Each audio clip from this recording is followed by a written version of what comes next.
অতীতে বিভিন্ন সময় আন্দোলন হয়েছে, তো বিভিন্ন কারণে যখন রাজনৈতিক প্রোগ্রামগুলি থাকে রাস্তা বন্ধ হলে জনগণের অসুবিধা হয়, এটা আমরা জানি।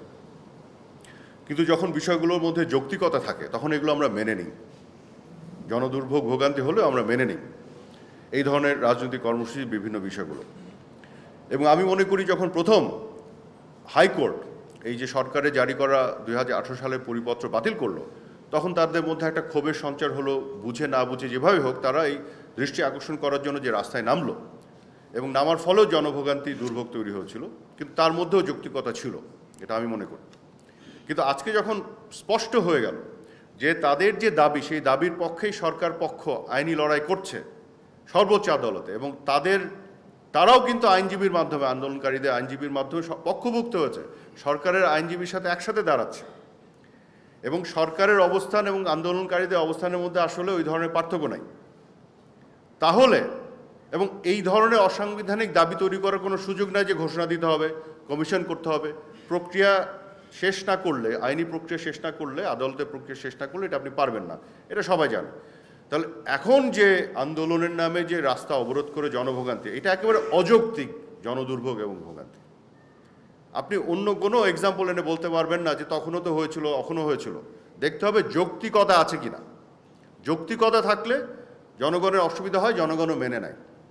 কিন্তু যখন যৌক্তিকতা থাকে না, এখন কোনো যৌক্তিকতাই নাই, কিন্তু আপনি রাস্তা আটকে রাখছেন, এটা আপনি করতে পারেন না।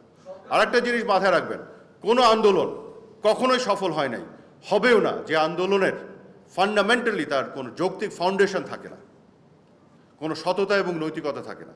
এটা থাকতে হবে। কিন্তু আপনি বলে দিচ্ছেন যে কোটা না মেধা, আপনি একটা অসত্য একটা ন্যারেটিভ বাজারে নিয়ে আসছেন যে কোটার কারণে মেধার অবমূল্যায়ন হচ্ছে, অথচ আপনি বলছেন না কোটার বিবেচনা করা হয় মেধাবীদের মধ্য থেকে, যারা ওই 2.2 সাথে ঢোকে, ওইখানে সবগুলো স্তর অতিক্রম করে যারা ঢোকে। কাজে আপনি তো এই কথা বলছেন না, ওখানে একটা ডিস্ট্রিবিউশন হয় বৈষম্যকে কমানোর জন্য বরং, তাই তো? আমি মনে করি, এটা আমার ব্যক্তিগত মত, একটা সময় পরে পরে কোটার টাইপের বিষয়গুলো সমাজের অবস্থা পরিবর্তন, পারিপার্শ্বিকতা, এগুলো মাথায় রেখে এগুলো মানুষের অধিকার সংরক্ষণের জন্য এটাকে যুগোপযোগী করার সিদ্ধান্ত নেওয়া যেতে পারে, এটা ঠিকই আছে। এগুলো সরকারও এগুলো চিন্তা করে। এখানে কিন্তু আপনি সরকারের কোনো পর্যায় থেকে দেখেছেন একেবারে উল্টো কোনো বক্তব্য দিতে কেউ দেয়নি। আমাদের কিন্তু একটা সংবেদনশীলতা, সহানুভূতি আছে স্পিরিটের সাথে, এবং সাধারণ ছাত্রছাত্রীদের যে অবস্থানকে আমরা কিন্তু করছি না, একেবারেই কোনোভাবে এটাকে আমরা উপেক্ষা করছি না। কিন্তু আমরা আমাদের শঙ্কা এবং আমাদের যে বিষয়টি হচ্ছে যে, বা উদ্বেগ যেটা, যে সবসময় আমরা অতীতে দেখেছি দেশ বিরোধী একটা অপশক্তি এর মধ্যে ঢুকে এইটাকে তারা সাধারণ এই ছাত্রছাত্রীদের আবেগকে কাজে লাগিয়ে বিভ্রান্ত করে এটাকে অন্য ভিন্ন খাতে নিয়ে যায়। এখানেই সাবধান হতে বলছে। টিচারদের সাথে যে বিষয়টি, এখানে সরকারের যে আপনার পদক্ষেপ আর শিক্ষকদের যে দাবি, এটার মধ্যে একটা বৈপরীত্য আছে। দুই রকমের। শিক্ষকরা যেটা চাচ্ছেন, সরকার যেটা পলিসি নিয়েছে, তার মধ্যে পার্থক্য আছে।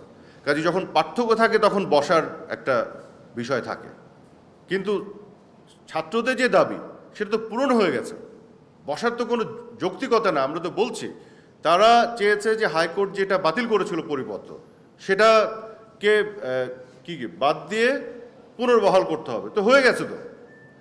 আর এখন তো আলোচনার কোনো সুযোগ নাই যতদিন না আপনার এই হবে, কি বলে, সর্বোচ্চ আদালতে প্রক্রিয়া শেষ হবে।